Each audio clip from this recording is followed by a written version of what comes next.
Thank you now to the Port Elizabeth High Court, where our reporter Athi Mthongana joins us live to give us an update on how the court proceedings are coming along in the trial of controversial Pastor Timothy Omotoso. Athi, good morning to you once again. Proceedings resumed. Talk us through what's happened so far.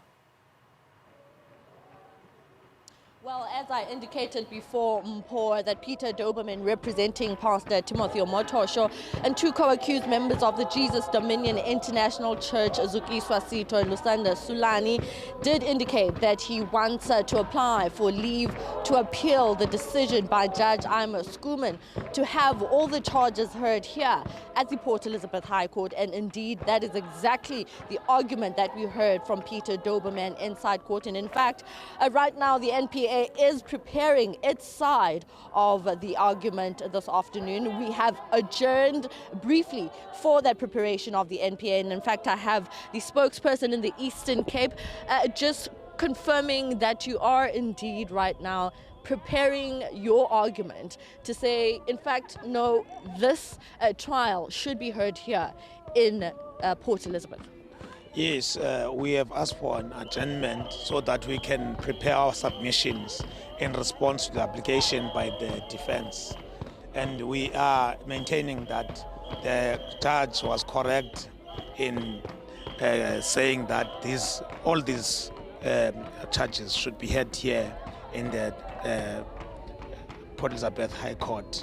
And the documents that we submitted as a state were correct and actually gave them enough for them to prepare for the trial. I know this would be preempting the argument by the state, but of course one of the issues that Doberman had is the issue around jurisdiction, saying some of the charges shouldn't be in fact heard here at the Port Elizabeth High Court, and also going back to the issue of the indictment and the charges, saying he still does not have at this stage finer details, which the state has said on record that they have. Yes, we maintain that what is in the indictment is sufficient for them to prepare for the trial, and it's still that is still our position. And the judge did agree with us, and we believe that even if they take the matter up for appeal, even the other courts will decide the same way. Other courts being the Supreme Court of Appeal, as indicated by Peter Doberman inside court. And of course, thank you so much, the NPA. Now I'd like to bring in the leadership of the Jesus Dominion International Church. You have been closely monitoring the proceedings happening inside court and of course the support outside. But looking at how things are panning out right now, how is the church viewing the way in which Peter Doberman has been representing your pastor? Peter Doberman has been representing us very well, because we came here to make sure that justice is done. And not just justice done, but justice done very well. So he has been a constitutional, he's been doing what I call constitutional representation.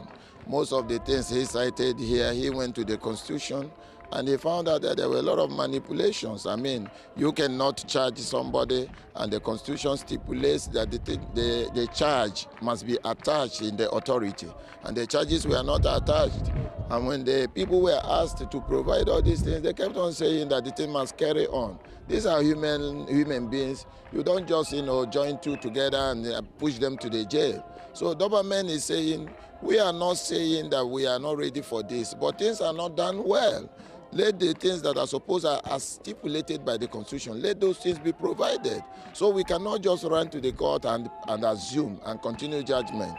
So that is what is happening here. And we are also wondering why these things were not the authority was not written the way it's supposed to be written according to the Constitution. So the judge gave a verdict, which Doberman cited areas of the Constitution and told her that based on this, I believe it was too much for them. That's why they called for time, because they know that the man was speaking the truth. So they said they must be given time to go and brainstorm on this and see what to do.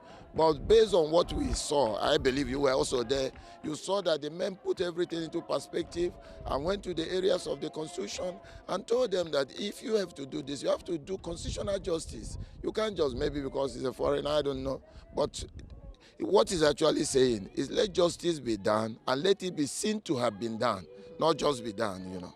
Now, moving outside the proceedings inside court, how is your pastor doing? I believe that you have been obviously meeting with him and visiting him, with the fact that this trial, second run of the trial, keeps on getting delayed, postponements after postponements. How is he viewing the postponements? When you become a Christian, I don't know whether you understand what it takes to be a Christian. As I said to you the other day, nobody can be as righteous as Jesus. But you see what Jesus faced. So, and he made it known to us that blessed are thee when men shall revive you and say all manner of things against you for my name's sake. This is a man we know. I am speaking to you today as a pastor. I know where he took me from. I was once a robber. I did so many illicit things, and through his ministration, prayer, and all the rest of them, I was able to come this far, standing before you now talking. So everybody you see, all the church that are jubilating, they've got one impact, positive, not just impact, that he made in their lives in one way or another. So he's doing well. This is the cause he lived for. I remember Nelson Mandela, he said it, even when he was pursuing freedom in this country. He saw that the opposition never understood him. But he said he was ready to die for this cause because this is the cause he lived for. So this is the cause my father in the Lord lived for. He came to make sure that the heart of men are turned back to God. So if at the end of the peradventure, this is what comes out of it, he is not perturbed because this is what he is called for. I want you to understand that. So he's doing absolutely very well. He's not bothered about anything. He's waiting for justice to be done.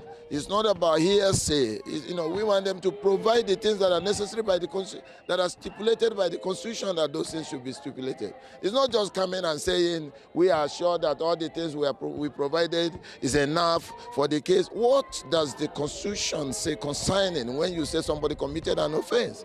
And that is what Doberman is pointing out, that these things must be followed according to the Constitution. And that's why he was citing areas in the Constitution that stipulated that so and so must be brought. So we came here jubilating, knowing fully well that if justice is followed accordingly, if things are done according to the Constitution, it will not just be justice being done, but justice will be seen to have been done. Now, Pastor, before I let you go, I was actually looking at the indictment by the state and looking at the support that Omotoso continues to have outside the Port Elizabeth High Court. We can mostly see majority being females, and people have been speaking about that issue. And also the fact that JDI is also mentioned inside court between the arguments that are heard and, of course, Judge Ima Schoeman. How is the church in itself doing? Has the image of the church not been tainted by this? How are you, as pastors that are remaining at the Jesus Dominion International Church, how are church services continuing? How is the impact of what has been happening inside court? I wish you can take time to come. I stay in the East London branch, and we have a branch here in Port Elizabeth and so many other places, Bloemfontein. I wish you can make our time to come and see. It's actually giving us a positive impact because people are coming to see what is it that they are speaking about, and when they come there, they live with testimonies. So we've got God. God is really doing things. So what is really happening is not what people are portraying. We're speaking about a man we know. Possibly you are speaking about a man you heard of. I know him. I know where he took me from. I've been with him. He's the one that took me from grass to grace now. So you talking about him from afar. You like somebody that is speaking about the heat in the kitchen, but you're not in the kitchen. We are the ones that are there. We know what is going on. So we cannot prove him right, and you cannot prove him wrong. That's why we came here, so that the due course of the law should be followed, and they must follow it according to Constitution. If they do constitutional justice, then we'll be convinced that things are done the way it's supposed to be done. But when things are, you are asked, why didn't you do this? And the Constitution says you must do it, and you are saying, no, this and that, jumping here and there. That is where we now get confused and say, why is this person treated like this? So he's doing absolutely well. We are all pleased, We know that times like this, they come, So we are grateful. We are grateful. Thank you very much. One of the leaders and the pastors at the Jesus Dominion International Church branch in East London.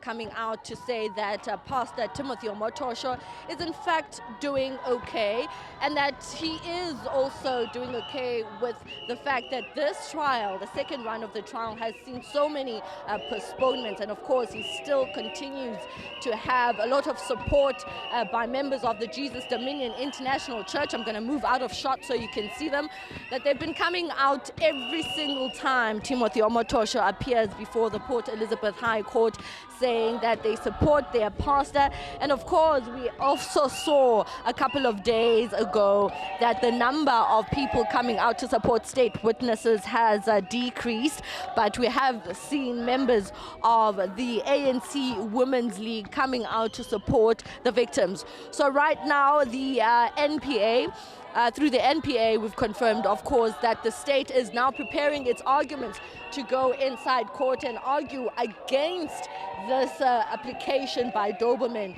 seeking an appeal of Judge Ima Schoeman's decision to centralize and have all the charges against Omotoso heard here at the Port Elizabeth High Court. Thank you so much, Athi Mthongana. Let's leave it there. My colleague Athi Mthongana outside the Port Elizabeth High Court, where the Omotoso trial is underway. Of course, the jurisdiction at the center of those arguments. Now,